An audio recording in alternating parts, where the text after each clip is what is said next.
رب العالمين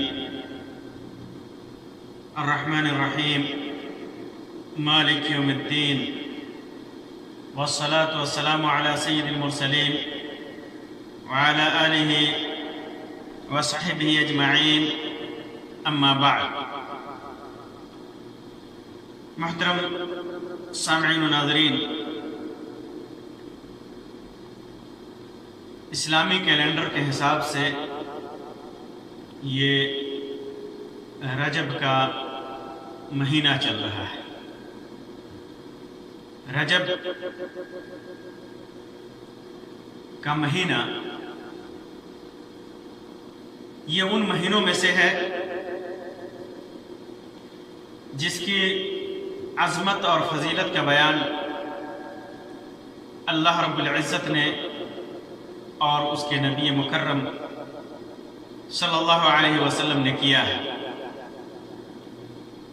اللہ تعالیٰ فرماتا ہے: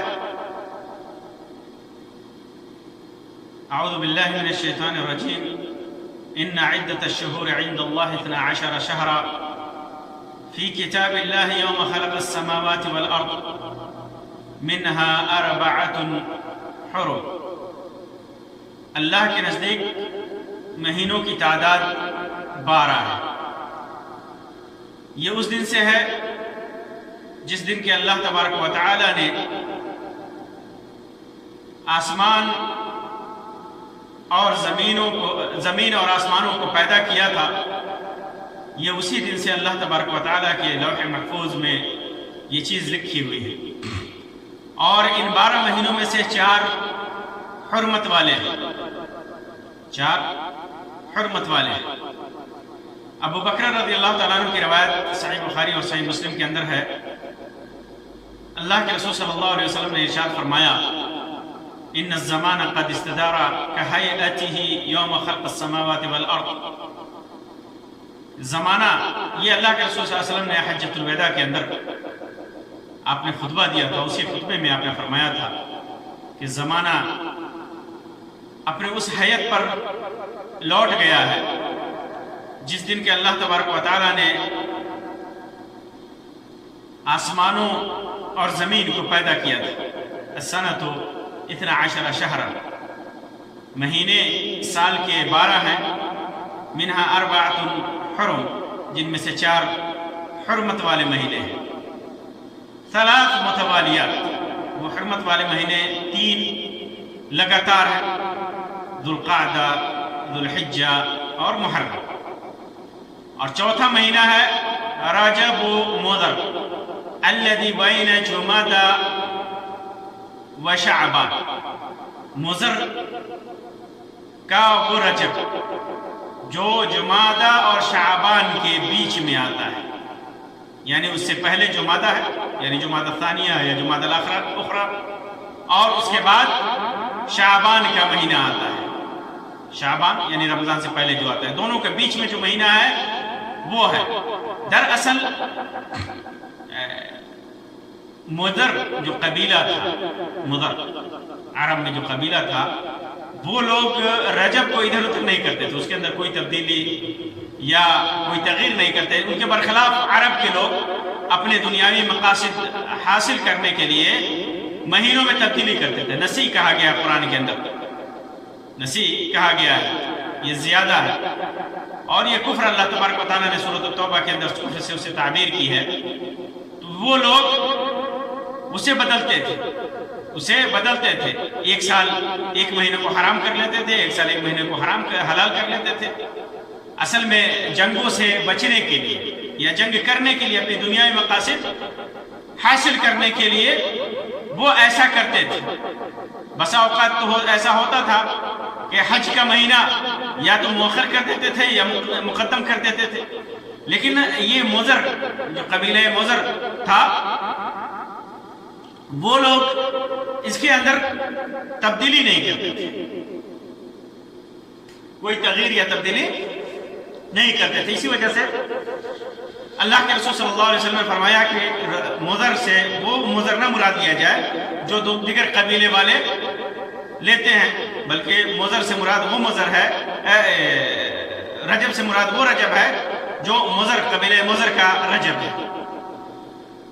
اس کی حکمت اللہ تبارک و تعالیٰ نے فرمائی اور اس کے اندر اس کی حرمت کی وجہ بیان کی کہ اس کے اندر ظلم نہیں کیا جائے گا، ایک دوسرے کے اوپر ظلم نہیں کیا جائے گا، ظلم سے بچنا ہے۔ دین کے اندر خرافات نہیں کیا جائے گا، دین کے اندر تبدیلی نہیں کی جائے گی، ایک دوسرے کے اوپر ظلم نہیں کیا جائے گا، قتل و غارت گری کا بازار نہ گرم کیا جائے گا، ان ساری چیزوں سے بچنا۔ اسی وجہ سے ان مہینوں کو حرمت کا مہینہ قرار دیا گیا، حرمت کا مہینہ، مہینہ حرام یا حرمت والا مہینہ قرار دیا گیا، اس کا احترام اور تعظیم سب پر لازم ہے۔ لیکن احترام اور تعظیم کا مطلب یہ نہیں ہے کہ آدمی من مانی عبادتیں گڑھ کر کے ان مہینوں میں کیا جائے۔ جو عبادتیں، جو اذکار، جو اعمال، جو چیزیں اللہ کے رسول صلی اللہ علیہ وسلم نے کر کے دکھائی ہیں جن مہینوں میں، اور جو اعمال جن مہینے میں کرنے کی آپ نے اجازت دی ہے انہی کو کرنا ہے۔ یہی عین دین ہے، یہی عین شریعت ہے۔ اگر رتی برابر بھی کوئی آدمی آپ صلی اللہ علیہ وسلم کی سنت سے ہٹتا ہے تو یہ بدعت ہے، یہ ظلم ہے، دین کے اوپر، شریعت کے اوپر، سنت کے اوپر ظلم ہے۔ کسی بھی چیز، کسی بھی اعمال اور عبادات کا کرنا اس وقت جائز ہوتا ہے جب اس کا ثبوت قرآن و سنت سے ہو، اللہ کے رسول صلی اللہ علیہ وسلم کی صحیح سنت سے وہ لوگ یہ ثابت ہو، تب ہی جا کر کے انہیں کیا جائے گا، ورنہ وہ چیز بدعت ہوگی اور گمراہی کے زمرے میں آئے گی۔ جیسا کہ اللہ کے رسول صلی اللہ علیہ وسلم نے فرمایا، من عمل عملا لیس علیہ امرنا فهو رد۔ اگر کسی نے کوئی ایسا عمل کیا جس پر ہمارا عمل نہیں تھا تو وہ عمل مردود ہے۔ اور بدعت کا جو گناہ ہے، بدعت کا جو انجام ہے، وہ مختلف مجالس میں میں نے آپ کے سامنے احادیث کی روشنی میں بیان کیا ہے۔ تو عبادات اتنی ہی کرنی چاہیے، اعمال اتنی ہی انجام دینا چاہیے جتنا کہ سنت سے ثابت ہے۔ کسی مہینے میں چاہے جتنا بڑا بھی واقعہ ہو، لیکن اس کا جشن منانا یا اس کا سوگ منانا یہ قطعاً حرام ہے، یہ دین کے حساب سے قطعاً حرام ہے، قطعاً حرام ہے۔ اگرچہ لوگ اسے جاہلیت میں مناتے ہوں یا مسلمان ہونے کا دعویٰ کر کے مناتے ہوں، وہ قطعاً حرام ہے۔ جن کا ثبوت ہے، رمضان میں روزے کا ثبوت ہے، رمضان میں قیام کا ثبوت ہے، رمضان میں تلاوت کا ثبوت ہے، رمضان میں عمرے کا ثبوت ہے، یہ نیک اعمال کثرت نوافل کا ثبوت ہے، آپ جتنا ادا کیجئے سنت کے مطابق ہے، سنت کے مطابق ہے۔ لیکن اسی رمضان کے مہینے میں غیر شرعی آپ عبادتیں رواج دیں، غیر شرعی رسوم انجام دینے لگے تو یہ قطعاً حرام ہوگا، قطعاً حرام ہوگا، کیونکہ ان کا ثبوت اب ذی الحجہ کے مہینے میں حج جیسی اہم عبادت ہے، حج کے علاوہ لوگ نماز اور روزے کا اہتمام کرنے لگے، نماز اور روزے کا اہتمام کرنے لگے، عرفہ کا روزہ چھوڑ کر کے، کیونکہ اس کا ثبوت ہے، اور دیگر ایام، حج کے ایام میں جو بعض روزے ہیں ان کو چھوڑ کر اگر عمومی طور پر انسان ان کا التزام کرنے لگے تو یہ بدعت ہے، دین میں گمراہی ہے۔ تو رجب کا مہینہ انہیں حرمت والے مہینوں میں سے ہے جس کی تعظیم کا حکم اللہ تبارک و تعالیٰ نے دیا ہے۔ نبی اکرم صلی اللہ علیہ وسلم نے اس کی حرمت، ان مہینوں کی حرمت کا سبب بیان کیا ہے۔ اس کے اندر ظلم نہیں کرنا ہے، قتل و غارت گری نہیں کرنی ہے، لیکن اس کے باوجود زمانے جاہلیت سے لے کر عصر حاضر تک لوگوں نے اس حرمت والے مہینے کے ساتھ بھی ظلم کیا ہے، اس حرمت والے مہینے کے ساتھ ظلم کیا ہے، شریعت کے ساتھ، سنت کے ساتھ، توحید کے ساتھ ظلم کیا ہے، مختلف قسم کی عبادتیں انجام دی ہیں، مختلف قسم کے طریقے رائج کیے ہیں، مختلف قسم کے اذکار رائج کیے ہیں۔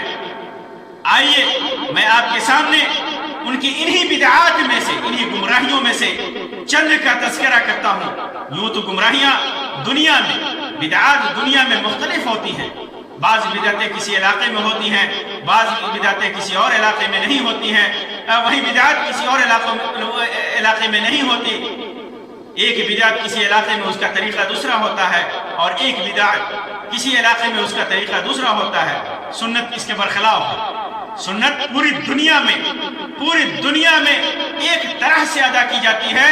سنت کی علامت، سب سے بڑی علامتوں میں سے ایک علامت ہے کہ پوری دنیا میں سنت اسی طریقے پر کی جاتی ہے، ادا کی جاتی ہے جس طریقے پہ اللہ کے رسول صلی اللہ علیہ وسلم نے کیا ہے، صحابہ کرام نے اس کو بیان کیا ہے۔ لیکن بدعت کی سب سے بڑی علامتوں میں سے ایک علامت یہ ہے کہ مختلف ممالک میں، مختلف علاقوں میں اس کی حیت اور اس کی شکل الگ الگ ہوتی ہے۔ تو آئیے میں بتاتا ہوں انہی بدعتوں میں سے جو بعض علاقوں میں اور بعض بدعتیں دنیا کے زیادہ تر حصوں میں انجام دی جاتی ہیں۔ اور اس چیز کی وضاحت بھی ضروری ہے کہ عبادات توقیفی ہے، عبادات توقیفی ہے، جس کا ثبوت قرآن و سنت سے ہے، جس کی صفات قرآن و سنت میں مذکور ہے، ویسے ہی ادا کرنا ہے۔ ان عبادتوں کو ایسے ہی ادا کرنا ہے، کسی اور طریقے سے نہیں ادا کرنا ہے، اور وہی عبادتیں انجام دینی ہے جن کا ثبوت ہے، اور اگر اس کے علاوہ کیا تو یہ دین میں بدعت ہے اور گمراہی ہے۔ عرب کے لوگ کیا کرتے تھے؟ زمانہ جاہلیت میں عرب کے لوگ رجب کے مہینے میں فرع اور عتیرہ کی رسم کرتے تھے، فرع اور عتیرہ کی رسم کرتے تھے۔ اس زمانے جاہلیت میں عربوں میں ایک زمانے سے چلی آ رہی تھی یہ چیز، اس کا نام فرع اور عتیرہ لوگوں نے رکھا تھا۔ اس کا مطلب ہے کہ جانور کا جو پہلا بچہ ہوتا تھا، اونٹ بکری کے پہلے بچے کو اپنے بتوں کے نام پر یہ لوگ ذبح کیا کرتے تھے۔ پہلا جو بچہ ہوتا تھا، اونٹ کا بچہ ہو یا بکری کا بچہ ہو، اسے اپنے بتوں کے نام پر ذبح کرتے تھے۔ اسے عتیرہ رجب کہا جاتا تھا، عتیرہ رجب، جسے رجب کے مہینے میں بتوں کے نام پر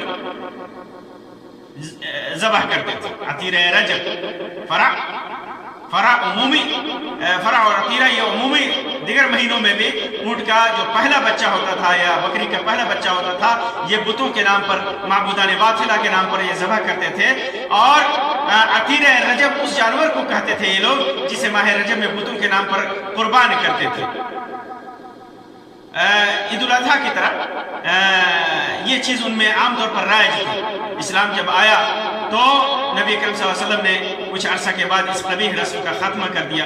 نبی اکرم صلی اللہ علیہ وسلم نے اعلان کیا، لا فرع ولا عتیرہ، اب کوئی نہ فرع اور نہ کوئی وتیرہ ہوگا، یعنی یہ اس قسم کا کوئی جانور یا تو رجب میں ذبح کیا جائے گا اور نہ بتوں کے نام پر جب ذبح کیا جائے گا۔ تو اللہ کے رسول صلی اللہ علیہ وسلم نے، بعض علماء لکھتے ہیں کہ پہلے جائز تھا رجب کے مہینے میں جانور ذبح کرنا، لیکن بعد میں اسے منسوخ کر دیا گیا اور اس کی ممانعت آ گئی۔ اسی طرح جو بدعتیں ہمارے معاشرے میں انجام دی جاتی ہیں، اور معروف ہے بعض علاقوں میں رجبی عمرہ کے نام سے، لوگ اس مہینے میں خاص طور سے عمرے کے لیے سفر کرتے ہیں، اور اس مہینے میں عمرہ کرنے کو بہت زیادہ اجر و ثواب کا کام سمجھتے ہیں۔ حالانکہ اس عمل پر کوئی دلیل کتاب و سنت اور عمل صحابہ میں نہیں پائی جاتی، کوئی دلیل نہیں پائی جاتی۔ اللہ کے رسول صلی اللہ علیہ وسلم نے تو کبھی رجب میں عمرہ کیا ہی نہیں، ماہ رجب میں عمرہ کیا ہی نہیں، اور خصوصی طور پر نہیں کیا۔ صحابہ کرام سے بھی یہ چیز ثابت نہیں ہے۔ تو یہ سمجھنا کہ اس مہینے میں عمرہ کرنا یہ زیادہ اجر و ثواب کا کام ہے، یہ گمراہی ہے۔ عمرے کا زیادہ ثواب جیسا کہ قرآن و سنت میں ہے، جیسا کہ اللہ کے رسول صلی اللہ علیہ وسلم کی سنت میں ہے، رمضان میں اس کا ثواب زیادہ ہوتا ہے۔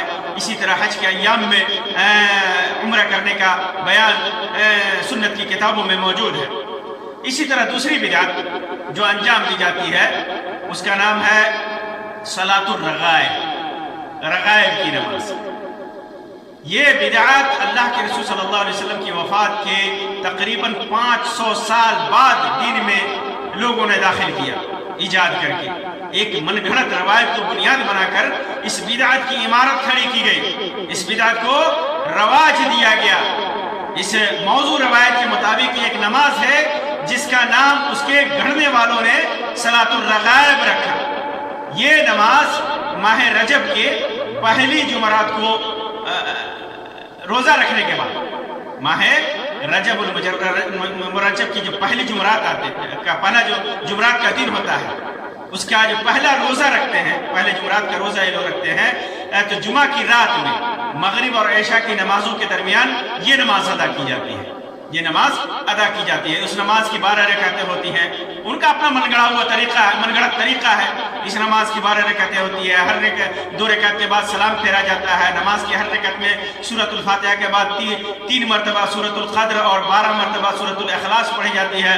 نماز کے اختتام پر 70 مرتبہ درود شریف اللہم صلی علی محمد النبی الامی و آلہ پڑھا جاتا ہے۔ پھر 12 سجدے کیے جاتے ہیں، ہر سجدے میں 70 مرتبہ سبحان قدوس رب الملائکۃ والروح پڑھا جاتا ہے۔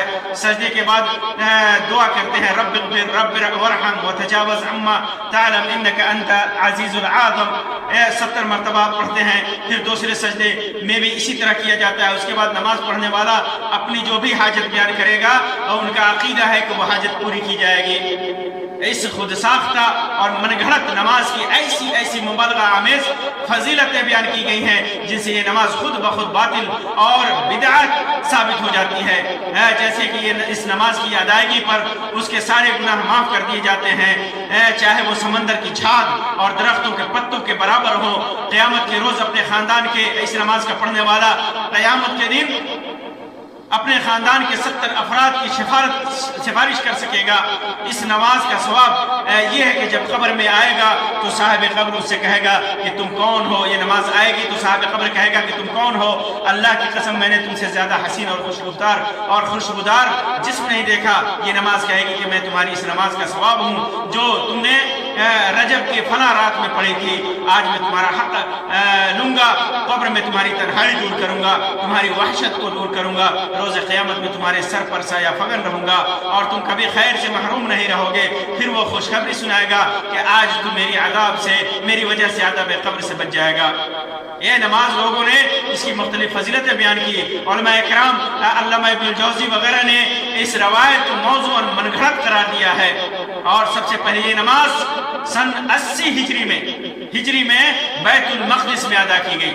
سن 80 ہجری میں بیت المقدس میں یہ نماز سب سے پہلے ادا کی گئی۔ اللہ کے رسول صلی اللہ علیہ وسلم سے اس نماز کا کوئی ثبوت نہیں۔ یہ نماز پڑھنے والا بدعتی ہے، گمراہ ہے۔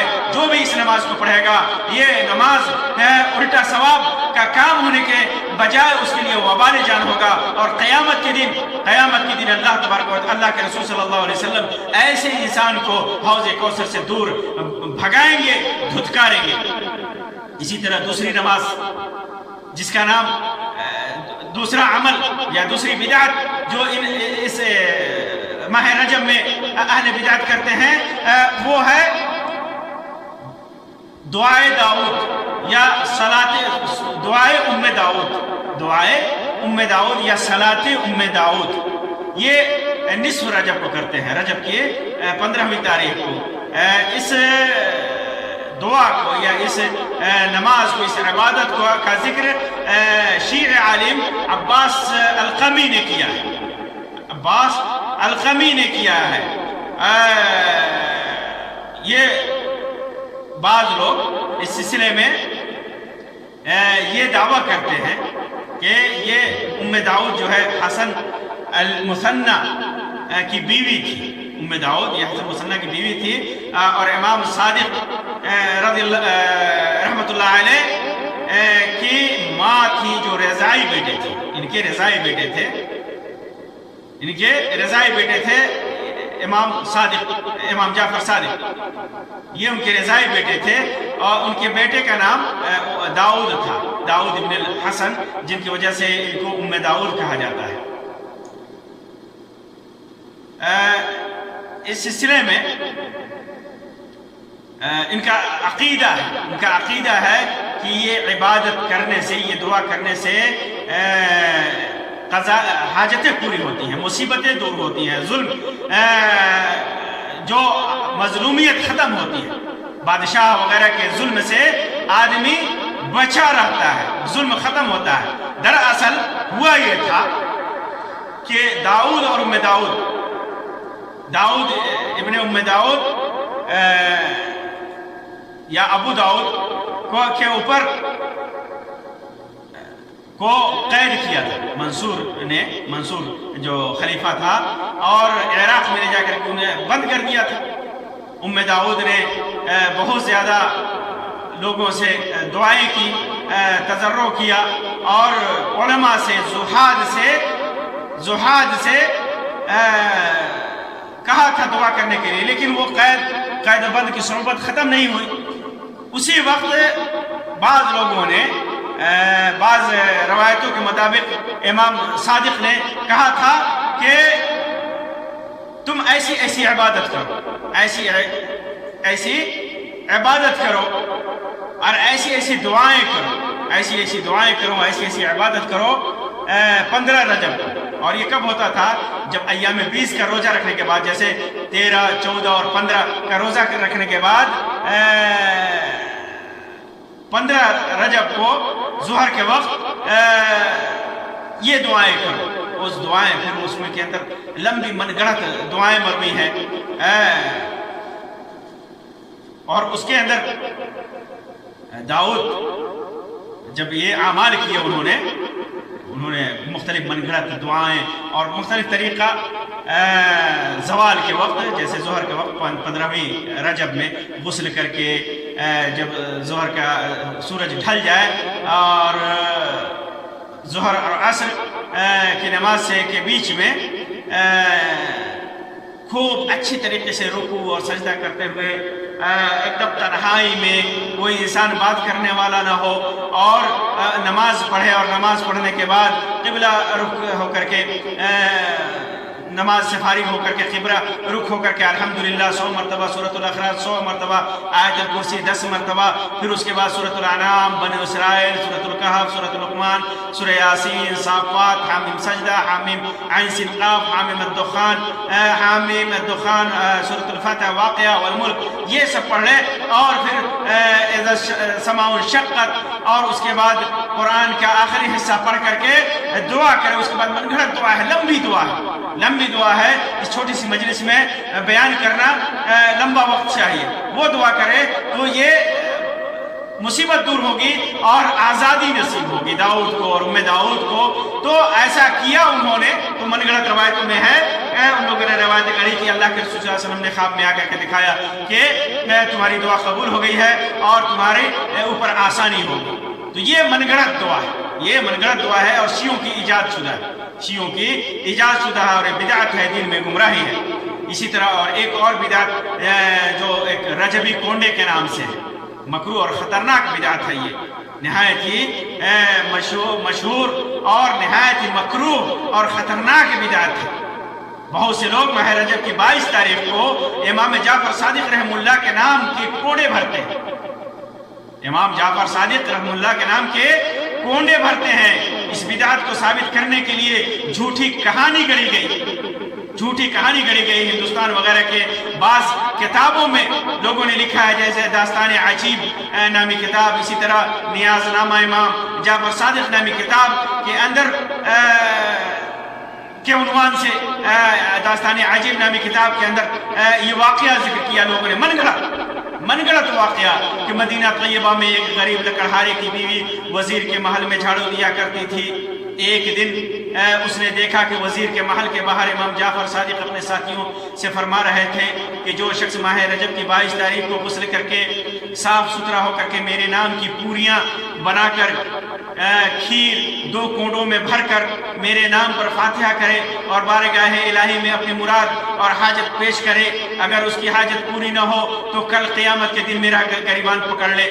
لکڑہارے کی بیوی نے ایسا ہی کیا، چنانچہ اس کا شوہر بہت سارا مال لے کر کے لوٹا اور شاندار محل تعمیر کر کے اس میں رہنے لگا۔ وزیر کی بیوی نے کونڈوں کا انکار کیا تو اس کے شوہر کو کی وزارت چلی گئی۔ پھر جب اس نے کونڈوں کی حقیقت کو تسلیم کر کے کونڈے بھرے تو اس کی وزارت بحال انتقال ہو گئی، اس کے بعد بادشاہ اور اس کے قوم کے لوگ ہر سال بڑے اہتمام سے کوٹے بھرنے لگے۔ اس سارے قصے میں کے اندر شرک اکبر پایا جاتا ہے، شرک اکبر کے اعمال پائے جاتے ہیں، شرک اکبر کی طرف دعوت دی گئی ہے۔ شریعت اسلامیہ میں اللہ تبارک و تعالیٰ کے سوا کسی نبی، ولی، جن یا فرشتے کے نام پر کوئی صدقہ و نیاز شرک اکبر ہے۔ اللہ تبارک و تعالیٰ نے ما اہل بہ لغیر اللہ حرام قرار دیا گیا ہے۔ جو غیر اللہ کے نام پر چڑھاوا چڑھایا جائے، جو غیر اللہ کے نام پر ذبح کیا جائے، جو غیر اللہ کے نام پر نیاز کیا جائے، نیاز دینا ایک عبادت ہے، اور عبادت کا حق صرف اللہ کے لیے ہے، اللہ کے لیے خاص ہے، اللہ کا حق ہے۔ یہ دوسرے کو اس میں شریک کرنا بہت بڑا جرم ہے، یہ شرک اکبر ہے، یہ بہت بڑی گمراہی ہے۔ تو اس طرح لوگوں کو، مسلمانوں کے دین کو اور ایمان کو خراب کرنے کے لیے اس قسم کی بدعتیں ایجاد کی گئی، اور اس قسم کے نیاز اور فاتحہ کو رواج دیا گیا۔ اسی طرح ماہ رجب میں جو بدعتیں انجام دی جاتی ہیں، ان بدعتوں میں سے ایک بدعت ہے جشن معراج۔ جشن معراج یہ 27 رجب کو یہ روایت پیش کی جاتی ہے کہ اللہ کے رسول صلی اللہ علیہ وسلم کو 27 تاریخ کو، رجب کی 27 تاریخ کو معراج ہوئی تھی۔ اللہ کے رسول صلی اللہ علیہ وسلم اپنے رب سے ملنے کے لیے معراج کر کے گئے تھے اسی رات کو، اور اس نام پر لوگوں نے مختلف عبادتیں گڑھ لی ہے، جن کے بارے میں کوئی کتاب و سنت میں کوئی دلیل نہیں پائی جاتی۔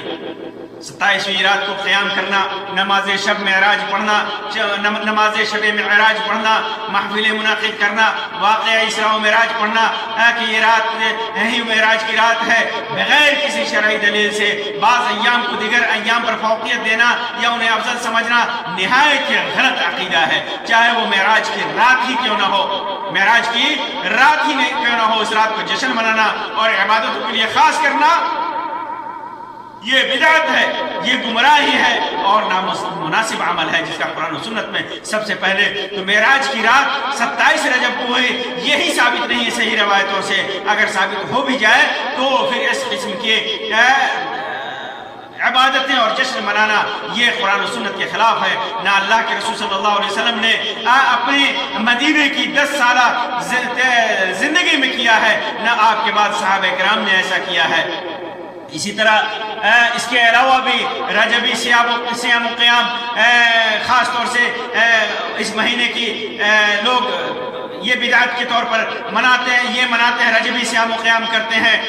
یہ ماہ رجب کی مروجہ بدعات میں سے ہے، خصوصیت کے ساتھ اس مہینے میں قیام و صیام کا اہتمام کیا جاتا ہے۔ اس مہینے کی پہلی، دوسری، تیسری اور 7ویں تاریخ کا روزہ اور کبھی پورے مہینے کا روزہ رکھا جاتا ہے، اور ان روزوں کو سنت سے ثابت کرنے کے لیے بہت ساری احادیث جھوٹی اور ضعیف اور من گھڑت روایتوں کا سہارا لیا جاتا ہے، ان روایتوں کو بیان کیا جاتا ہے جو جھوٹے لوگوں نے گڑھ کر کے اسلام میں داخل کرنے کی کوشش کی ہے۔ اس کے علاوہ بھی بہت ساری بدعتیں انجام دی جاتی ہیں بڑے ذوق و شوق کے ساتھ۔ رجب کی پہلی تاریخ کو ہزاری نماز پڑھتے ہیں مردوں کی طرف سے، اس مہینے میں صدقہ و خیرات کرتے ہیں، خصوصی طور پر اس ماہ میں بطور خاص قبروں کی زیارت کرتے ہیں، اور خاص طور سے نبی اکرم صلی اللہ علیہ وسلم کی قبر مبارک کی زیارت کا ارادہ کرتے ہیں، اور اس کے لیے نیت مان کر کے اپنے ملکوں سے، اپنے شہروں سے جاتے ہیں۔ اس ماہ میں چند مخصوص دعائیں پڑھتے ہیں جن کا قرآن و سنت میں کوئی ذکر نہیں ہے۔ یمن میں سیدنا معاذ بن جبل رضی اللہ تعالیٰ عنہ کے نام سے موسوم ایک مسجد ہے، بطور خاص اس کی زیارت کے لیے لوگ اہتمام کر کے جاتے ہیں، بطور خاص اہتمام کر کے جاتے ہیں اسی مہینے میں، اور جا کر کے خصوصی طور پر وہاں نماز پڑھتے ہیں۔ یہ ساری چیزیں، یہ بدعتیں، یہ ساری بدعتیں اس ماہ میں انجام دی جاتی ہیں، اور اس کے علاوہ بہت ساری بدعتیں واللہ عالم کن علاقوں میں اور کس معاشرے میں کس طور پہ پھیلی ہوئی ہیں، العیاذ باللہ ہمیں نہیں معلوم ہے، لیکن پھیلی ہوئی ہیں۔ وقتاً فوقتاً وہ بدعتیں ہمارے سامنے ظاہر اور واضح ہو کر کے آتی ہیں۔ واضح ہے یہاں پر یہ چیز آپ اپنے ذہن میں بیٹھا لیجیے کہ جو بھی عبادت ہو، جو بھی ذکر و اذکار ہو، جو بھی عمل ہو، اگر آپ انہیں دین کے نام پر کرتے ہیں تو سمجھ لیجئے کہ آپ قرآن و سنت میں اس کے لیے دلیل تلاش کیجئے۔ اگر قرآن و سنت میں اس کی دلیل ہے تو ٹھیک ہے، اس پر عمل کیجئے اسی حیت کے ساتھ، اسی طریقے کے ساتھ جتنی شریعت نے آپ کو اجازت دی ہے، اور اس کے علاوہ جتنی بھی عبادتیں ہیں اسے آپ قرآن و سنت پر پیش کیجئے۔ اگر وہ قرآن و سنت میں سے ثابت نہیں ہے تو بدعت ہے، گمراہی ہے۔ نیک ہونا، عمل کا نیک ہونا کافی نہیں ہے، عمل کے نیک ہونے کے ساتھ ساتھ قرآن و سنت سے اس کا ثبوت، اللہ کے رسول صلی اللہ علیہ وسلم سے اس کا ثبوت ضروری ہے۔ اگر وہ عبادت نیک عمل ہے، ثواب کی نیت سے کیا جاتا ہے،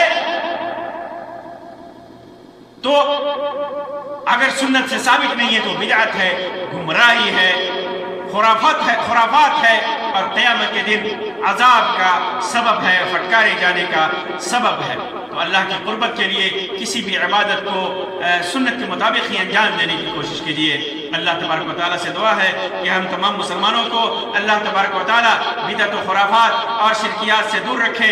اللہ تبارک و تعالیٰ ہمیں نیک اعمال کرنے کی توفیق عطا فرمائے، اور اللہ تبارک و تعالیٰ ہمارے سارے اعمال کو خالص اپنے لیے کر دے اور سنت کے مطابق انجام دینے کی توفیق عطا فرمائے۔ اللہ تبارک و تعالیٰ جن چیزوں، جن مہینوں اور جن ایام کی حرمت اللہ تبارک و تعالیٰ نے نازل کی، اللہ تبارک و تعالیٰ ہمیں ان کی کتاب و سنت کے مطابق تعظیم کرنے کی توفیق عطا فرمائے، اور ان ایام میں بدعت و خرافات کے انجام دینے سے اپنے حفاظت میں رکھے، ہمیں ان چیزوں سے محفوظ کرے۔